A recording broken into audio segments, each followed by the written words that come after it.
Hi, welcome to the Womanosphere podcast. This is episode 2, Unlearning Competition. So this is a podcast about what it is like being a woman in today's world. My name is Christina Manis. I'm a licensed pharmacist. I own a wellness center. I am a yoga instructor and a wellness coach, an ordained healing minister, and a Reiki master. And none of that matters because what I really am is just an ordinary working woman with a cat, crazy cat Carl behind me. Maybe we'll feature him in this episode. And anyway, I'm 51 years old. I'm a part of Generation X. And so I'm here doing this podcast, the Womanosphere, to make a difference and hopefully bring us women together and women and men together and just bring humanity together to experience a better world, right? So unpacking this whole topic of unlearning competition is going to be a huge task in one podcast. So I have a feeling that we're going to end up revisiting this topic again and again. And probably I could go on and on about this topic, and this particular episode could end up being hours long, but it's not going to be. So what I'll do is try to capture some of the important things about this topic, and I'll try to keep it under 30 minutes. And like I said, there might be many episodes that really embrace talking about the white elephant in the room when it comes to women. And by that, I mean the competition, the backstabbing, the gossip, the jealousy. That is unfortunately a part of American culture, and nobody's getting out of that. If you are online and you're listening to a podcast or watching YouTube videos, you're a part of this culture, and women can do better, and so can men, but this is the Womanosphere, right? So this is a Gen X woman just giving some perspectives, not here to tell you what to think, but I am here to give a little bit of advice and pointers on how we unlearn this drive for competition that is in us. So first of all, I want to just expand and talk about where I come from on this topic. My background, I'm a licensed pharmacist. So in healthcare, women actually make up a larger part of the workforce. And in pharmacy in particular, as far as pharmacists go, 60% of us are female. In a pharmacy, per every pharmacist, you probably, if you're lucky, you have 2 or 3 technicians working at a time or more. And the technicians in pharmacy, that is 90% female, right? So this is a female-dominated field, yet the number of CEOs working in healthcare, even though the whole field is dominated by women, is way small, right? I'm going to put that statistic up. And I believe, if I remember it right, just in healthcare in general, I think 78% of the workforce is female, but females only make up 15% of the CEOs that are in the healthcare industry. So that totally sucks, but why is that, ladies? We have the numbers. We're not using the power of numbers. Part of the reason I think we're having a hard time succeeding, and we're definitely intelligent enough to lead in our fields where it is anything that you work in that's a female-dominated field, probably has male CEOs, and more often than not, and a small percentage of the CEOs might be female. But here's the thing. That's just the way it is right now. That doesn't mean going forward that has to be the way it is, but there's a reason for that, right? It's a first world problem, and we're coming here on the Womanosphere to give you first world solutions, right? That's where we're at right now. We're trying to build a better world, a better community, a better culture, right? So that starts with a better person. Each one of us as individuals being accountable and representing women better. If you are a woman, if you're listening to this and you're a man, then represent men in a better way. And this starts with, there's a great thing called healthy competition. Of course there is. We know this. But we have taken this too far and it's working against us now. Even in the manosphere, even in man world, it's working against men because men are competing and basically you've got this real big wealth gap happening, right? And so the playing field is not even for men. So we have to come together and cooperate and collaborate in order to basically everybody gets the same chance and everybody has the same options for success and everybody has room to succeed. We all, there's room for all of us to succeed, right? So we just have to come together and lift each other up instead of trying to tear each other down.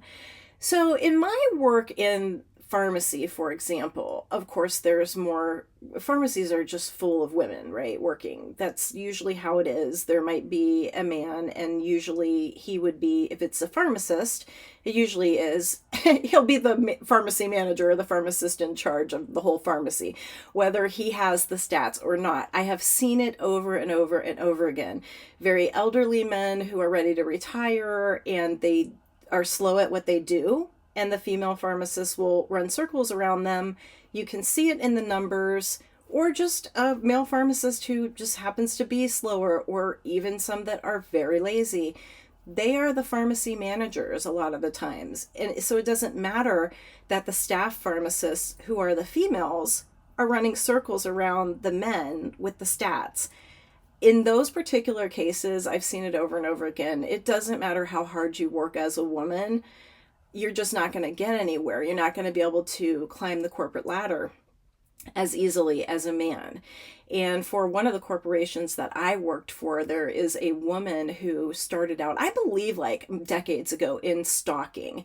And she worked her way up the company ladder and up and up and up. And she even got like into the pharmacy division of this huge like retail chain. And when she got to that high positioning as a regional manager, she was not a compassionate, nurturing, kind woman who believed in lifting anybody up. She was cutthroat, nasty, angry, and in violation of, employer laws. But there's really no way to hold any corporation accountable for breaking labor laws and not doing things correctly when it comes to, like, from a human resources standpoint. Ladies, let me tell you, human resources, unless you work in it, you may not know this or realize this, they are not there to help you. They're there to protect the company from you. The bigger the company, the more cutthroat the upper management. So in pharmacy, where there have been women in management, and obviously there are a lot of female pharmacy managers, and a lot of them do a good job. However, a lot of them are nasty and cutthroat, and they do not treat other females in the field well. They are there to compete. And I definitely have recently experienced this a couple of years back, working in retail pharmacy. And I didn't barely work in the store, who I was placed underneath a female pharmacy manager that was younger than me. And she just had it out for me. She was so nasty for no reason. And it basically was a competition thing. It was a jealousy thing. And so it sucked for me. And I know a lot of you ladies have been in a similar position where you've had a female manager over you. And especially if you're a lady that happens to be what society would deem as a good-looking female and you have a strong personality, you become a target in the workforce, and you become a target not only of male management, but female management. So ladies, the reason that we're not getting anywhere is largely our own faults. We need to stop with the constant competition, the jealousy, the backstabbing, the taking advantage of things in the system that are not fair to women and using that against other women. And so we have to unlearn this competition. And the only way we're going to do that is each time within ourselves that we go to have a nasty thought about another woman because maybe we're envious, or we go to make a nasty statement about another woman. This involves catching ourselves mid-thought or even mid-sentence, setting the example if it's mid-sentence and being accountable and saying, oh, You know what? I'm not going to go ahead and say what I was just going to say. I caught myself gossiping or going to gossip about another woman. And I've promised myself that I'm not going to do that anymore. And so I'm sorry. I almost did that. And I'm just going to be a better person and not even say what I was going to say. Now, that's not always easy to do mid sentence, but mid thought, nobody is going to be monitoring you or know that you were thinking such a thing and that you caught yourself and stopped yourself. So when you get used to doing it in your thoughts, then you'll get used to doing it when you're out in the community as well, or with your friends. You know, maybe you're meeting up with friends and having a girls' night out or a girls' night in. At those events in particular, why don't you make a pact between your group to not gossip about other women, to talk about this subject matter right now, to think about, like, okay, if somebody in the group starts to gossip, bring it up right then and there. Say, you know what? I think we should be supporting women more. I don't think we should get together here to bash anybody. And we've been talking about this certain person a lot when we get together, and it's just not fair. We need to find the better side of ourselves, for one, and we need to talk about what we can do together as a group to make things better for our community and the women in our community and the young women in the community, and see how we can build a better culture and help one another out. And so at your girls' nights out, especially you older ladies, because I know boomer ladies, I'm friends with a lot of them. You all get together, you sit in a circle, and it's gossip city. But you're the elders of the community now. Set a better example. I'm begging you. I'm not telling you how to think or what to do, but I am going to offer perspectives, first world solutions on how we can do better. We can do better. Ladies, in a lot of cases, we're making fools out of ourselves. I can tell you right now, when I have been out at an event with ladies and somebody saddles up on next to me and they make a remark about somebody else at the party or at the event, and they trash on the way the person is dressed, or they trash on how much the person weighs versus how they're dressed, or they just make little cutting comments and you're not sure exactly who or what they're talking about, but maybe they'll glance in a direction and you kind of do know. Whenever that happens to me, when somebody sits next to me and starts with that type of thing, and women do this, men don't do this really. I mean, every once in a while a guy will. Usually if a guy is gonna, pick on somebody's appearance, it's usually a gay guy, because they're pretty meticulous a lot of times about appearance. But I'm not gonna say that's always the case, but I don't find when I'm out that men do this. I find that women do this. And I'm gonna tell you that I won't react. I might even snicker or act like I'm in on the conversation. I'm not going to call you out on the spot, but what I'm thinking about you, I am judging you, because we do judge one another, that doesn't mean that I can't love everybody in the world, but that's not going to mean that I don't judge, that I'm not going to see something that is a lack of self-respect or a lack of integrity and not, in my mind, know how to discern that this person has no respect or integrity, because they're all about just trashing on another woman or other women just for fun. Why do you do it? When you do it, and I'm sitting there on the receiving end of that, I think you look like a fool. I think you're insecure. I think maybe you've been abused or made fun of, and so this is how you deal with your own insecurities. Those are the thoughts that go through my mind, but I'm not the type of person that you are. So what I won't do is go tell other people what I think about you in this circumstance.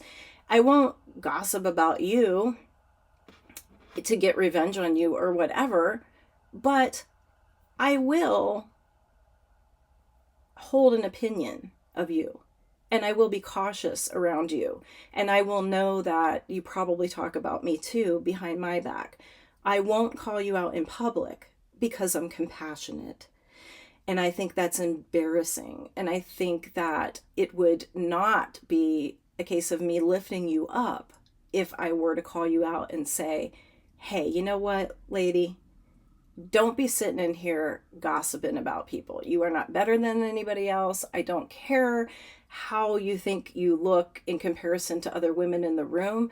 That is not what we're here for. That is so superficial. That is what is wrong with women. We can embrace the beauty of every single woman, no matter how big or small, no matter how she dresses. There is something beautiful about every single human being on this planet. And you're either going to go out and you're going to look for that beauty, or you're going to go out and you're going to look for things to rip on about other people. And that, think about it. I mean, think about you being on the receiving end of your own words and actions. We make ourselves look like fools because we don't think about that, right? So the next time you're, making a new friend and maybe you're a little bit harsh or gossipy, or maybe you've got some viewpoints that you just kind of want to put all over somebody, right? But you're not taking into account the way that that person is receiving you, how they might feel about you. And then maybe out into the future, when you want to hang with that person, they're like, a little bit more standoffish or whatnot. The reason for that could be that the gossipy, competitive nature and the non-supportive nature is what is causing this person to back away. We want to be around people who are going to support us, right? And great, it's good to get in. There's power in numbers with gossip too, right? You get in a group of women and you've got the numbers, and then we sit there and we gossip about somebody, and we're blasting them with negative energy through the energy field, and we don't feel any way about that, and we somehow come out of that feeling better, probably because each time we insult the person, we get a little dopamine hit or adrenaline hit, and we get sort of used to that with gossip, and it takes us away from having to deal with our own problems or look at our own faults or be accountable about our own mistakes. When we get together, maybe we should be talking about our own personal growth, what our goals are, how we're not going to repeat the same mistakes. And I know in some cases I've been with women who are like that. We get together and we talk about the most personal, endearing things. We're not at all gossiping. So don't get me wrong. It's not like every group of women that gets together for a girls' night out or a lunch or any kind of event. It's not like it's always like that. But there's a huge portion of our culture that just sees this as normal, and it's something that we would need to change going forward, right? We don't need to instill any kind of new feminism. We just need to change what we're doing right now, and we need to realize there is room for every single person to succeed. So another forum that I was involved in was being a performer in bands. And when I first started doing this back in 2007, I did this in Tucson, Arizona.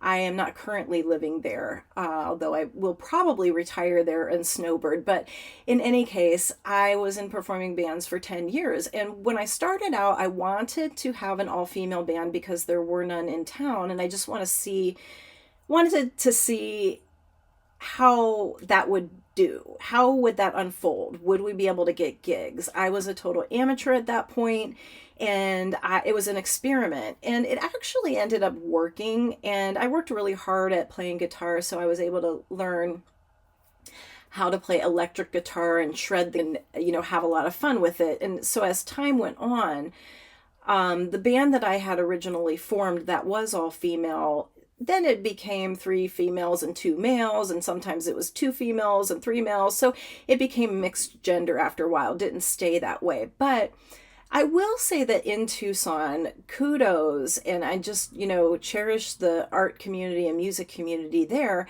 because for the most part, other females were not competitive. We really did tend to appreciate one another, support each other as much as possible. And I made that something that I was committed to, with supporting other women musicians.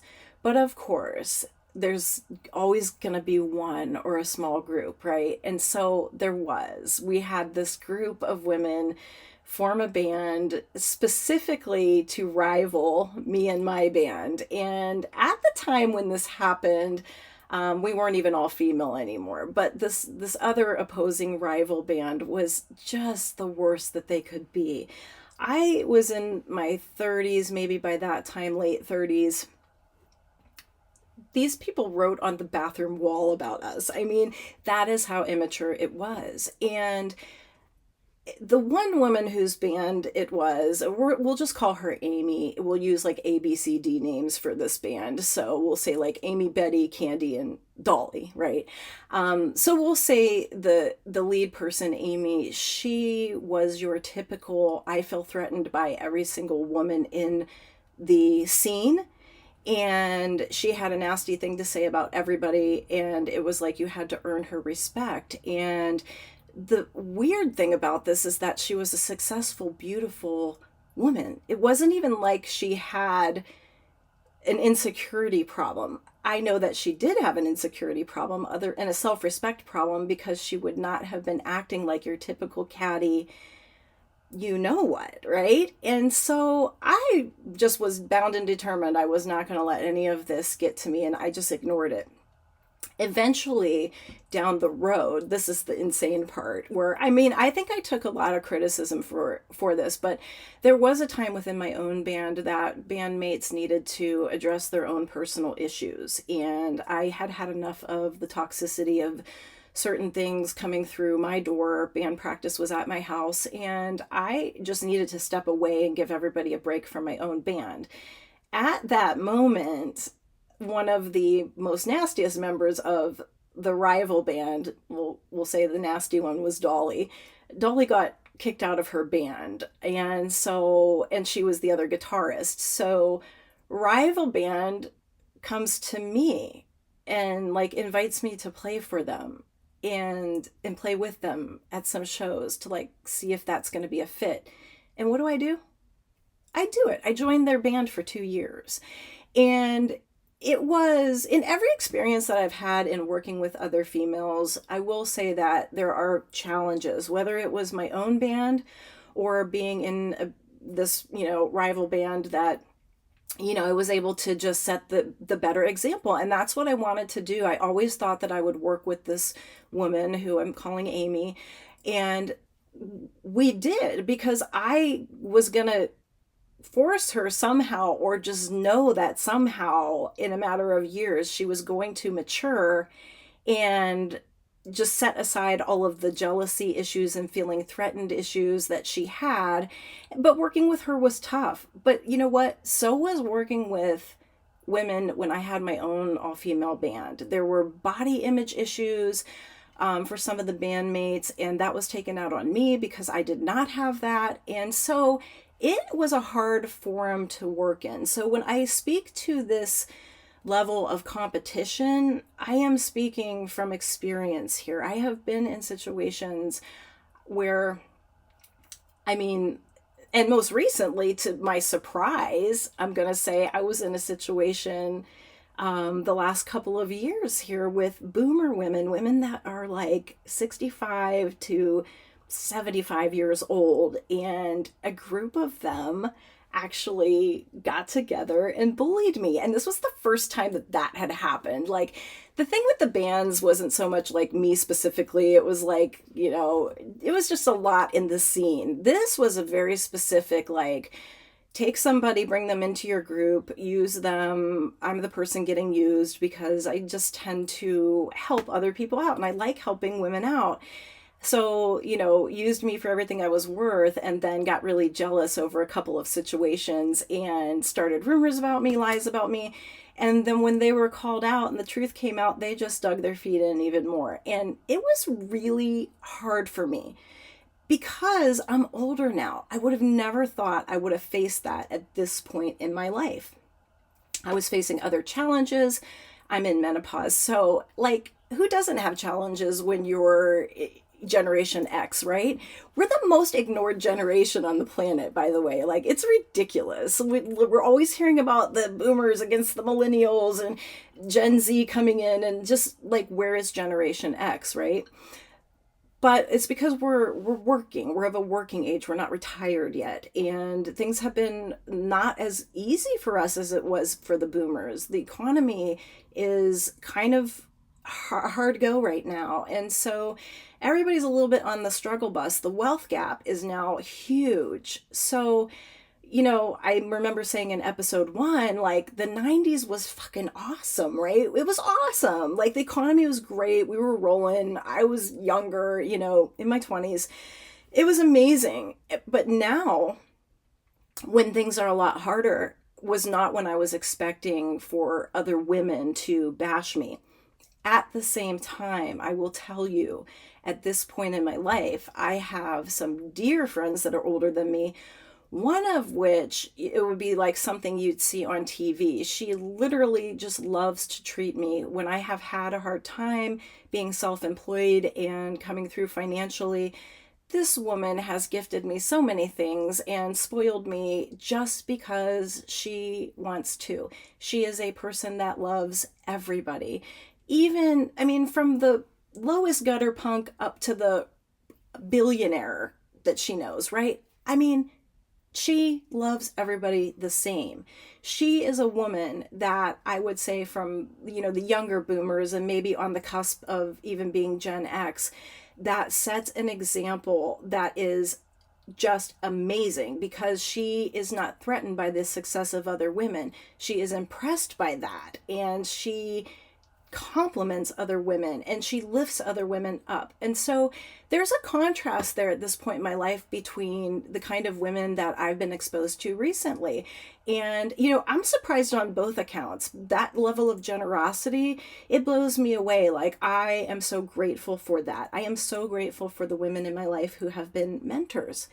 But on the other side of that, I have definitely experienced the opposite end of that stick, where women have just targeted me throughout my life for being small, for being what men would call good looking, having a nice butt. I don't have big boobs, but you can't have everything in life, right? So, and I'm really short, so that's not every guy's thing anyway.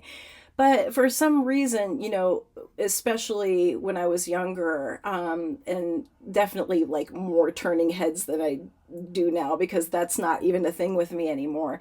Yeah, the amount of how I was a target for other women who were insecure or even older women, I've experienced all of that. So I am talking firsthand about the fact that this culture of ours, this need to compete, this need to push other people down, to step on them, thinking that that's going to get you to the top, is where women have to come together and change. Again, we have power in numbers, right? But what we just don't have is the collaboration or the spirit of coming together and being able to realize that we can all succeed and that we can really help each other succeed. We don't have to constantly look at another woman's success as if that's going to diminish us somehow. That is not really how life or the workforce works. And I've seen that in my career. It's really, if we would lift each other up and we would advertise for one another and collaborate, we could bring groups of people in. What happens though is it's every man for themselves or every woman for herself. And we tend to want to build up, like, let's say we're working in wellness and it's clientele. Well, instead of collaborating and bringing people all into, a hub, a wellness hub and a wellness collaborative and co-op, and we could be kind of fixing healthcare in this way. I see even in the wellness industry where you would think that it would be the most compassionate, helpful, lift each other up community ever. It's not. That's one of the worst communities for women being very competitive and backstabbing. And it's been my experience in working in the wellness community that we really, as women, we do need to move toward a new set of ideals. Moving forward with a new set of ideals that doesn't require you to take membership to some kind of a group or an organization or a political party. This doesn't have anything to do with that. This is ideals of humanity, of creating a better humanity. We are fully capable of that now. So we should be getting together to do that, to use the resources that we have already to make a better society, and to do that in a way that is cooperative and not competitive. And so there's not going to be a real easy way to do that if women are going to stay the same and continue to feel like it's every woman for herself and continue to try to rip other women down or tear other women down, we won't get anywhere. We're right now at a point in society where the power can go back to the people, and it should. And we really need heroes at this point. We don't need any more villains, and we don't need any more people competing with each other and trying to be divisive. We are looking for unity. And with this podcast, that's really what I'm after. So I'm going to cut it here because it's gone on now. I'm over the 30-minute mark. And again, this is a topic I could go on and on and on about, but I think this is a good episode to focus on this topic, and we will revisit this surely, like a bunch, as we move forward with the Womanosphere podcast, right? So, and other people will be coming on as guests, and so we'll probably touch on this topic a lot in the future. So enough said, except to just remind you that there is room for all of us to succeed, and until we really start getting together to help support one another and to bring a collaboration together that will create a better culture for us, until we get over our superficial ideals, we are not going to be able to create a better country, a better culture, or a better planet, or a better humanity. So I really hope that we can start thinking about this as a humanity, for whoever happens to be listening. And again, unlearn the competition, relearn cooperation, and do that by interrupting yourself mid-thought and mid-sentence and setting the example and being the example in that, no, I'm not going to tear somebody else down. I could do that, or I could lift them up, or I could just be neutral, but I'm not going to rip on anybody else. So anyway, I hope you enjoyed this second episode, and thank you for listening, and we'll see you next time.